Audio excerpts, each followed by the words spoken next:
We are wondering what is happening to the world.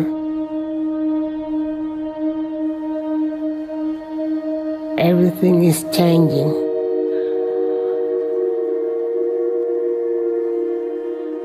The very idea of human being some sort of natural concept is really going to change. Our bodies will be so high-tech, we won't be able to really distinguish between what's natural and what's artificial. This is profound. She said the very idea of human beings being some sort of a natural concept is going to change, and that our bodies are going to be so high-tech we will not be able to distinguish between what's natural and what's artificial.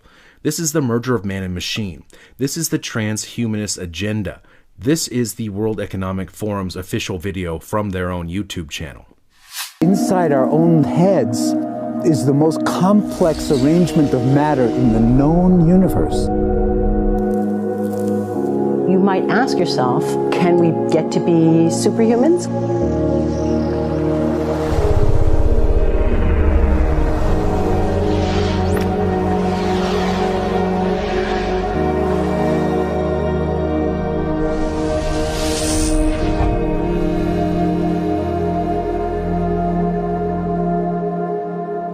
The original Industrial Revolution was driven by the discovery that you could use steam engines to do all kinds of interesting things. But that was followed by additional revolutions for electricity and computers and communications technology. We're now in the early stages of the fourth industrial revolution, which is bringing together digital, physical, and biological systems. One of the features of this fourth industrial revolution is that it doesn't change what we are doing, but it changes us. There you just heard Klaus Schwab, the founder and executive chairman for the World Economic Forum, say that the fourth industrial revolution is going to change us, change humanity.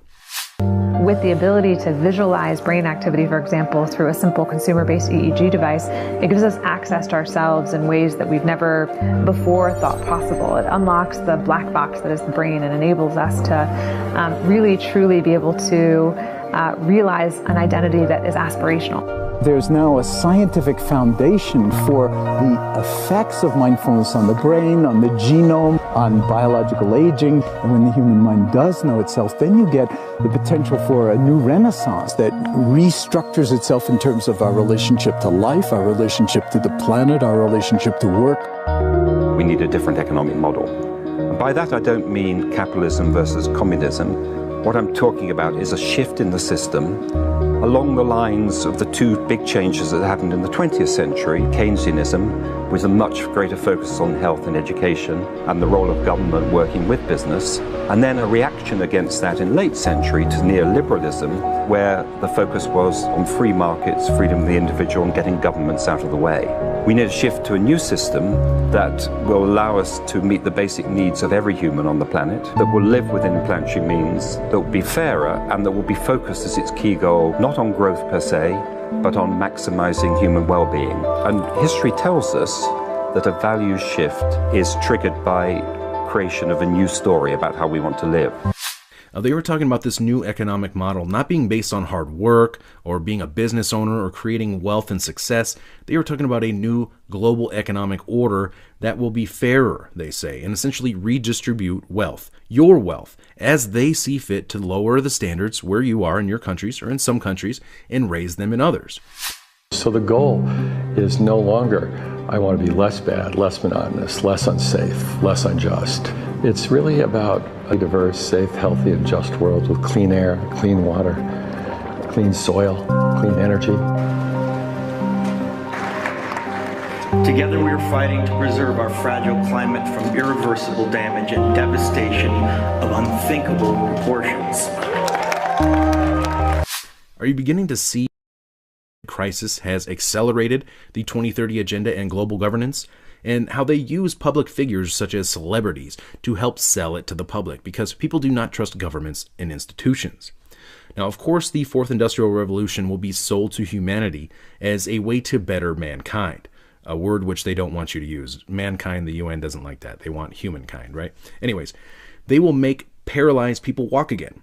They will help the blind to see. And while this is all amazing and great, history shows us that time and time again, things that could be used to benefit humanity are often weaponized and turned against humanity. Humans have always been using tools, but because of the recent advances in technology, we're beginning to have machines that can augment us in all sorts of interesting ways. I was the first person in the world to be able to voluntarily move my legs while stepping in a robot by exciting the nervous system using electrical stimulators directly onto the spine. We believe that a cure will be possible if enough of the right people have the will to fast-track a cure for paralysis. The projection of 5 million jobs lost by 2020 to technology is serious, but it's not the main question. Construction, manufacturing, services, public health and education, these industries will still exist. The main question is, what will be the future of work? How will we define work?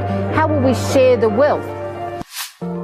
One of the things that I think is so essential to free and open societies is freedom of thought. And up until now, the conversation we've been having is around freedom of speech. Once we can access people's thoughts and access people's emotion, we have to create a space that enables people to think freely, to think divergent thoughts, to think creative thoughts. And in a society where people fear having those thoughts, the likelihood of being able to enjoy progress is significantly diminished.